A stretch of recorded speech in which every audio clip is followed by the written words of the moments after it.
삼성증권 리서치센터 오현진 연구원 모셨습니다. 연구원님 안녕하세요. 안녕하세요. 네. 예, 오랜만입니다. 네, 오늘 날씨도 엄청 추운데 그러게요. 새벽부터 어제부터 주말 내내 춥더니 아직 월요일에도 여전히 맞아요. 춥고 그렇네요. 예. 그래서 오늘 어떤 얘기 주로 해주시겠습니까? 뭐 이번에 아무래도 전반적인 이제 뭐 시장 얘기랑 네. 아무래도 지금 투자자분들 가장 관심은 이제 저도 세미나 가고 하다 보면 결국 이제 다 내년으로 쏠려 있기 네. 때문에 그렇죠. 네, 뭐 어떻게 보면 중요한 뭐 지표들이나 이런 것도 이제 저번 주를 네. 기점으로 해서 많이도 발표됐고 네. 해서 내년엔 또 어떤 산업들 그리고 그 중에서 뭐 수혜 업종들 어떤 게 네. 있을지 이런 거 위주로 좀 말씀드릴 수 있도록 좋습니다. 하겠습니다. 예. 아무래도 12월 거의 이제 마무리 네, 느낌이기 맞습니다. 때문에 네. 당연히 2023년으로 이제 시선이 옮겨가는데 네. 일단 뭐 미국 쪽부터 좀 정리를 해주시는 겁니까? 시작해 보죠. 아무래도 뭐 저희 국내 증시가 최근 들어서 뭐 더 어떻게 보면 외국인 수급의 영향도 많이 받고 네. 미국 증시 영향도 많이 받을 네. 수밖에 없는데 지난주 간단하게 뭐 미국 증시 리뷰를 해보자면은 네. 아무래도 변동성이 저희 예상했던 것보다는 조금 컸던 것 같아요. 아무래도 네. 뭐 CPI랑 FOMC가 연달아 있으면서 네. 많은 분들이 자세히 얘기해 주셨겠지만 네. 사실 지나오면서 어떻게 보면 불확실성 해소 그리고 네. 이 FOMC나 이런 그 주요 이벤트가 끝나면서 네. 시장의 일부 참여자들은 좀 기대했었던 게 뭐 산타랠리나 뭐 네. 이런 부분이 좀 불확실성 해소되면서 갈 수 있지 않을까 지수단에서도 네. 그랬지만 사실은 CPI 지수 발표하고 나서는 일부 시장에서 반등, 네. 그 기대치를 하회하면서 반등하는 모습이 보였지만 FOMC 이후로 뭐 전도표나 이런 점에서 일부 뭐 매파적인 좀 네. 의견이 나오면서 결국은 좀 시장의 변동성을 키운 국면이다라고 보시면 될 것 같고요. 네.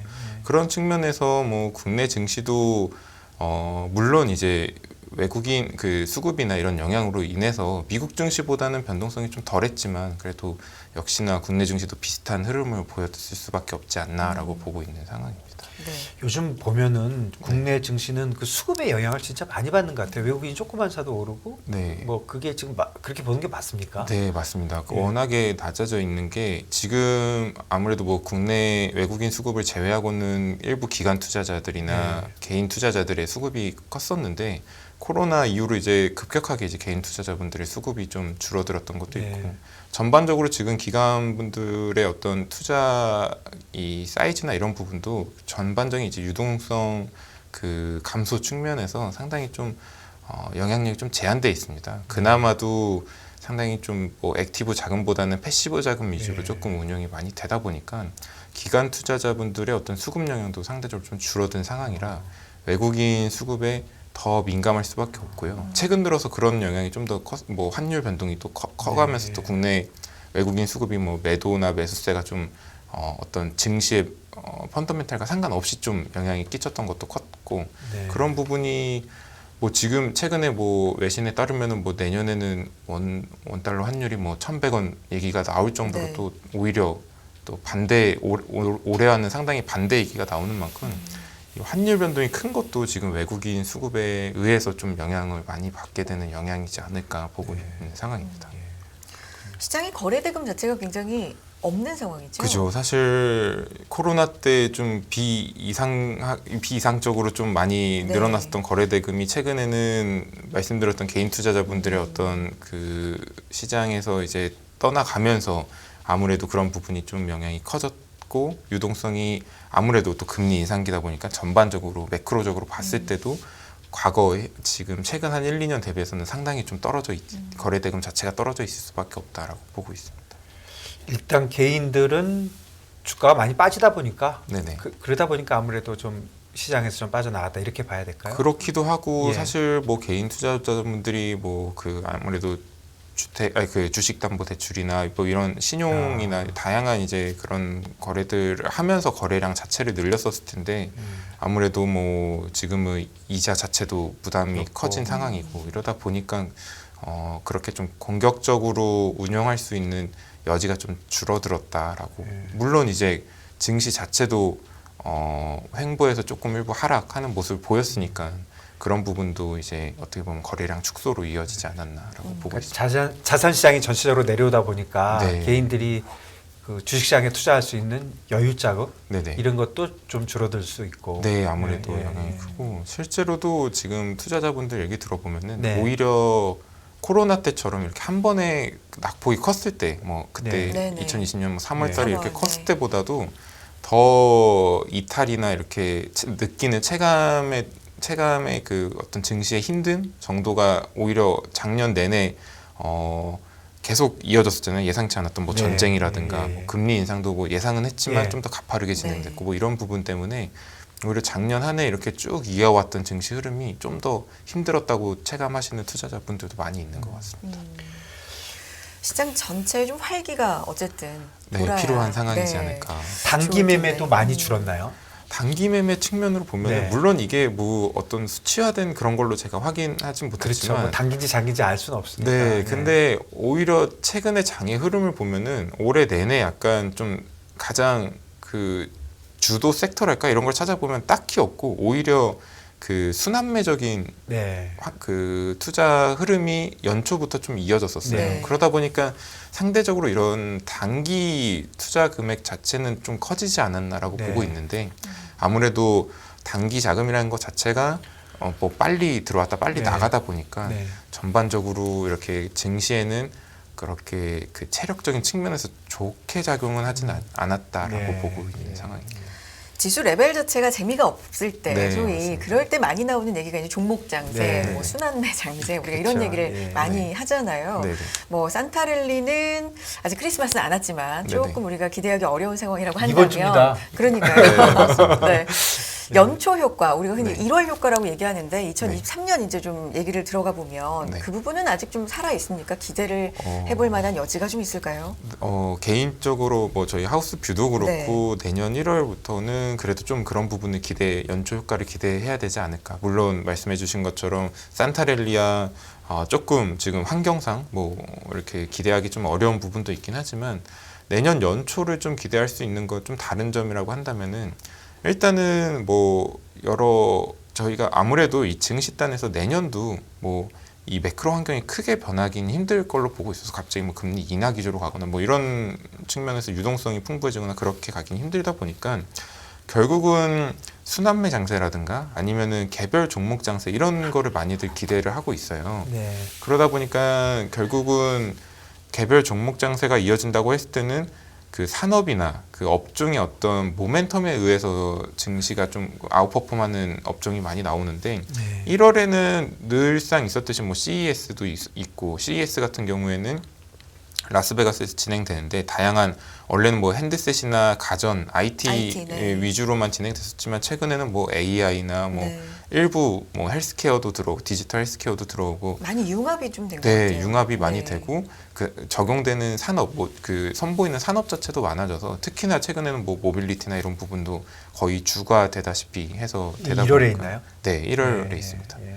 그런 부분을 이제 전반적인 IT 업종에 네. 대한 어떤 모멘텀으로 볼 수 있고 그 부분 좀 자세히 얘기하자면 기대 많이 되는 부분 중에 하나가 사실 XR 기기나 이런 부분도 늘 CES에서 먼저 좀 선보이고 했었던 부분이 있거든요. 네.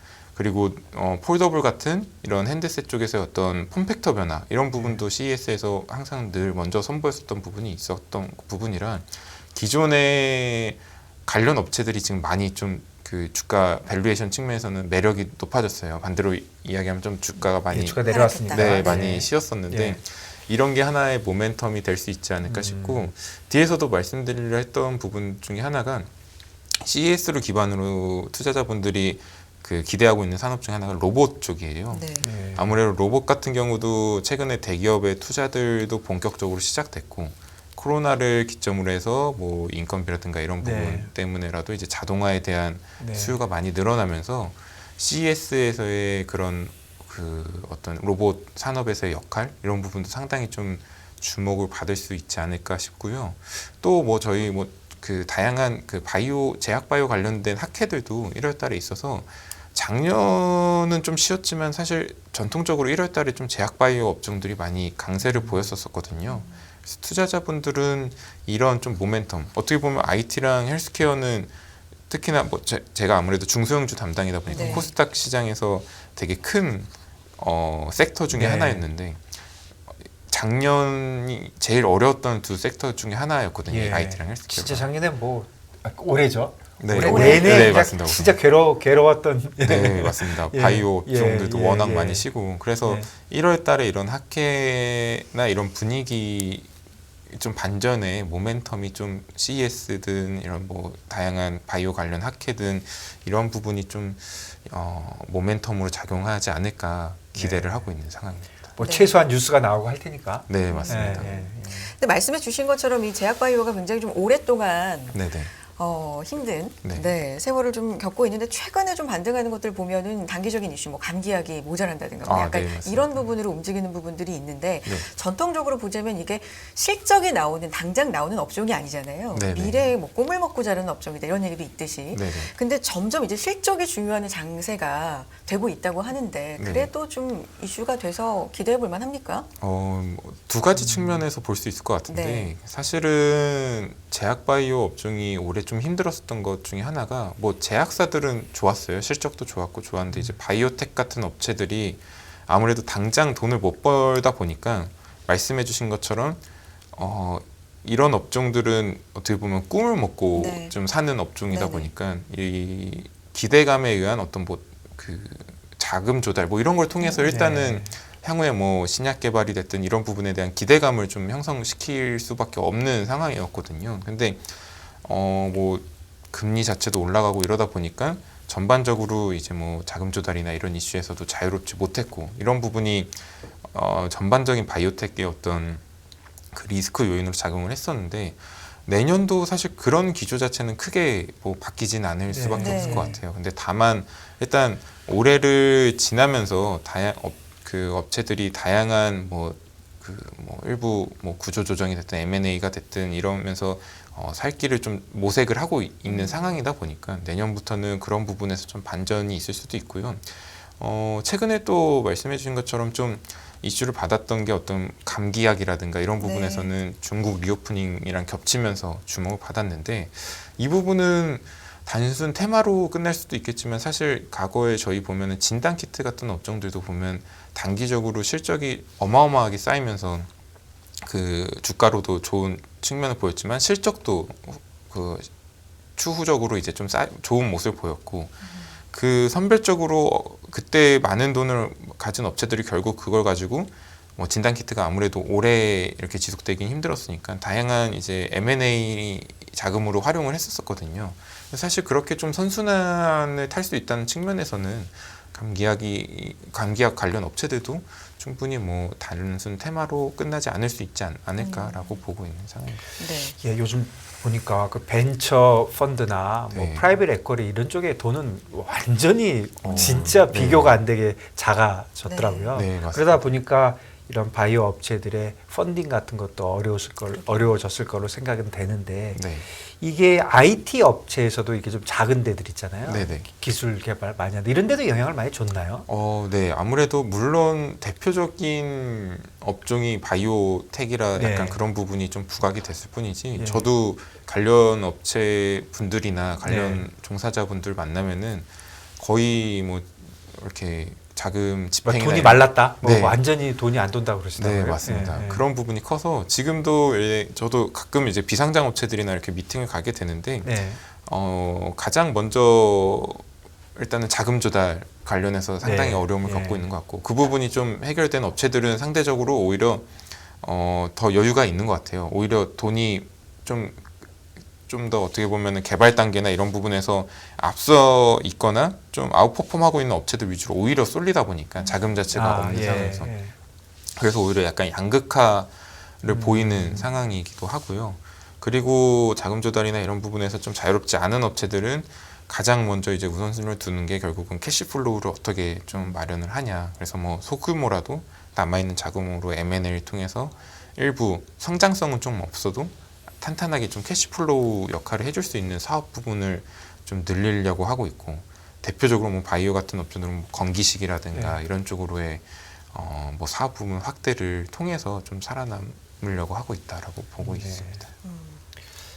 그러면 그냥 상대적으로 이런 자금 시장의 어려움 네네. 이런 게 뭐 결국 사라지지 않겠습니까? 결국에 네, 맞습니다. 뭐 자산 시장도 좀 올라가고 네. 뭐 이자율도 내려오고 네. 뭐 요즘 뭐 그 크레딧 시장 문제도 좀 해결이 되고 맞습니다.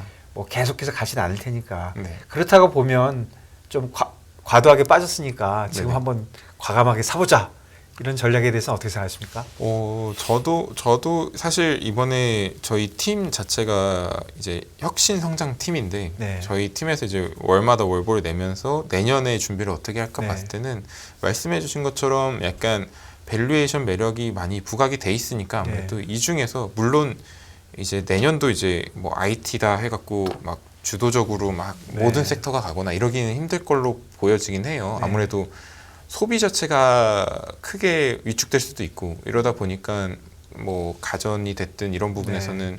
아직 좀 확인돼야 될 지표들이 있기 때문에 그런 부분에 대해서 완전히 긍정적으로 보긴 힘들지만 그럼에도 불구하고 저는 어떤 이벤트가 됐든 모멘텀이 있는 업종들 딴에서는 IT 관련해서도 좀 기회가 있을 거라고 네. 보고 있어요. 그래서 사실 뭐 좀 연말 연초 이런 뭐 시장 관련해서나 아니면 내년에 어떤 모멘텀적인 측면에서도 앞서서 뭐 로봇 같은 경우도 CES를 얘기를 하긴 했지만 저는 IT 쪽에서도 IT 관련해서도 좀 모멘텀으로 볼 수 있다고 보는 게 저희가 뭐 사파이어 레피지라든가 인텔의 어떤 뭐 기존의 되게 뭐 서버용 차세대 서버용 CPU라든가 이런 부분도 출시를 1월부터 좀 앞두고 있어서 관련 반도체 뭐 소부장 업체들은 하나의 좀 트리거로 많이 보고 있기도 하거든요. 네. 그래서 이러한 개별 모멘텀 같은 경우도 좀 주목을 해보자라고 하고 있고 개인적으로 그 사실 좀 이렇게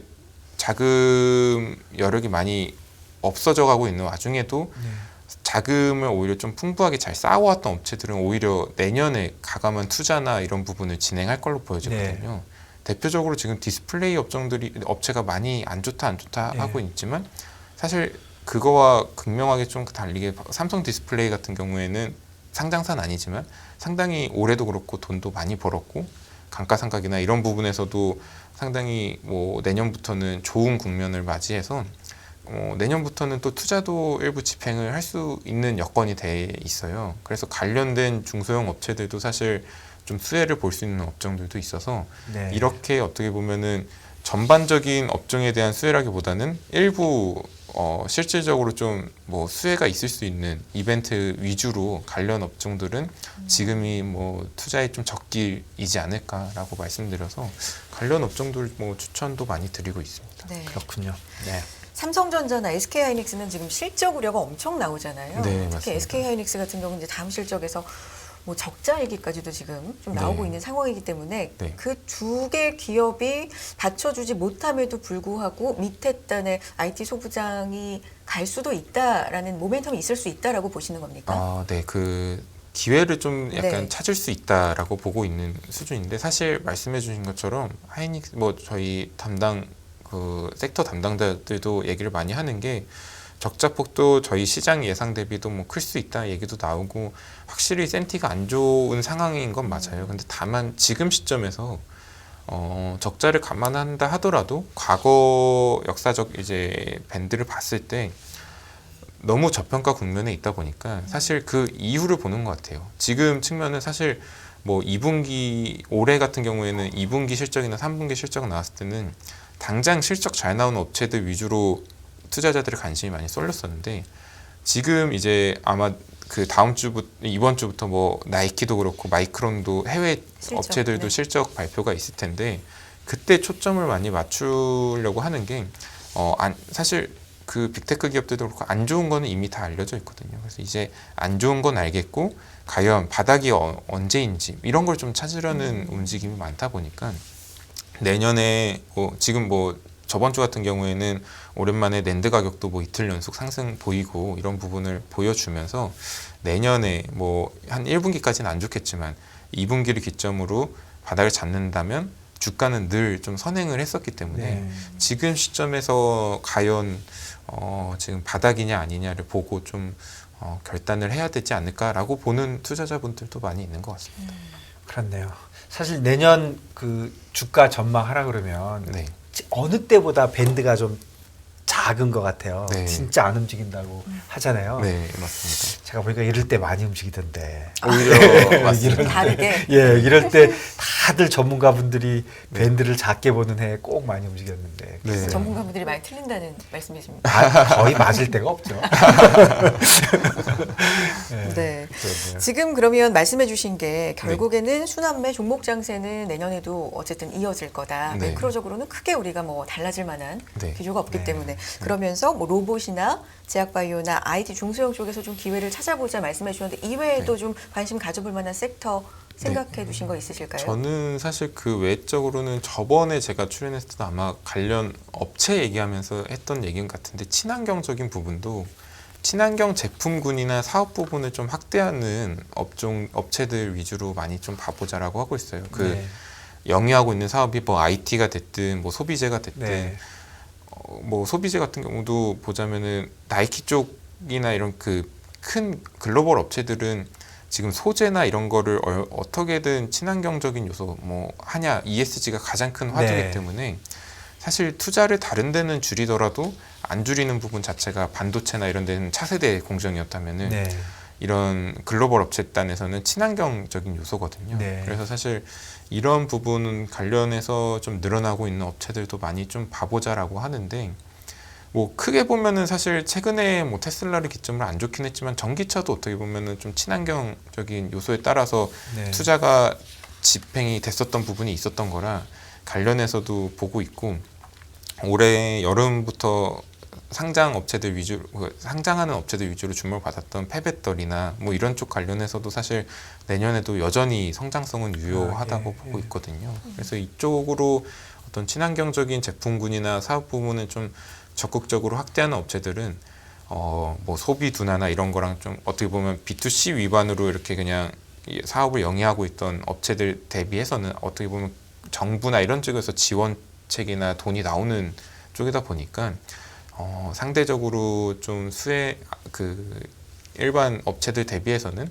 실제 실적 성장도 그렇고 주가도 좀 아웃퍼폼할 수 있지 않을까라고 네. 보고 있는 상황이고 또 한 가지 최근에 좀 주목을 받았었다가 좀 네네. 식었던 건설기계 쪽 관련해서도 꾸준히 좀 관심이 필요하다라고 보고 있어요. 사실 조금 섣부르게 뭐 재건이나 이런 이슈가 뭐 네옴시티도 있었겠지만 이렇게 좀 재건이나 이런 부분도 겹치면서 테마성으로 좀 주가는 움직이긴 했었는데 건설기계 업종 같은 경우도 내년 같은 경우에는 실질적으로 뭐 재건이나 이런 부분에 대한 논의가 있을 수도 있고 사실 그거보다도 좀 단기적으로 볼 수 있는 게 신흥국 쪽에서의 어떤 인프라 투자나 이런 부분 특히나 이제 중화권 중국 쪽 같은 경우는 실질적으로 투자가 되면은 국내 업체들의 수혜도 직접적으로 과거에도 있었고 예상이 될 수 있는 부분이 있거든요. 그래서 그런 업종들 위주로 좀 관심 있게 계속 좀 보자 말씀드리고 있습니다. 네. 예. 그러니까 신재생 음. 쪽 그다음에 건설기계 쪽도 좀 봐야 된다. 예. 로봇, 제약바이오, IT 중소형 쪽, 친환경, 건설기계 쪽. 네. 너무 뭐 이렇게 이렇게. 제가 좀 네. 두서없게 말씀드리긴 아닙니다. 했지만 아니, 정리가. 네, 그런 네. 산업들 네. 위주로 좀 네. 선별적으로 보자 네. 말씀을 드리고 있습니다. 2023년 시작 이렇게 저희 질문에 맞춰서 이제 대답을 쭉 해주셨는데 마지막으로 네. 정리의 말씀 부탁드릴게요. 네, 사실 계속 말씀드렸지만 그리고 오히려 그 말씀해 주셨던 네. 것처럼 이렇게 밴드 폭이 이렇게 얕게 성장돼 있을 때가 어떻게 보면은 저희 뭐 코스닥 시장을 기반으로 해서도 아웃퍼폼했던 데가 상당히 많았거든요. 네. 뭐 과거 2014년, 네. 15년대에는 뭐 코스피는 좀 일부 횡보했지만 사실 게임 업종이나 이런 네. 업종들은 상당히 네. 아웃퍼폼하고 이런 부분이 있어서 개인적으로 이제 내년이 좀 그런 해가 되지 않을까라고 스몰캡. 네네 네. 보고 네. 있는 상황이라 말씀드렸던 그런 산업군들 중에서 좀 대표 업종들 위주로 관심 있게 보시면 내년에 좋은 좀 주가를 기대해 볼 수 있지 않을까라고 말씀드리겠습니다. 알겠습니다. 예. 키움증권 리서치센터의 오현진 연구원과 함께했습니다. 연구원님 고맙습니다. 감사합니다. 네, 감사합니다.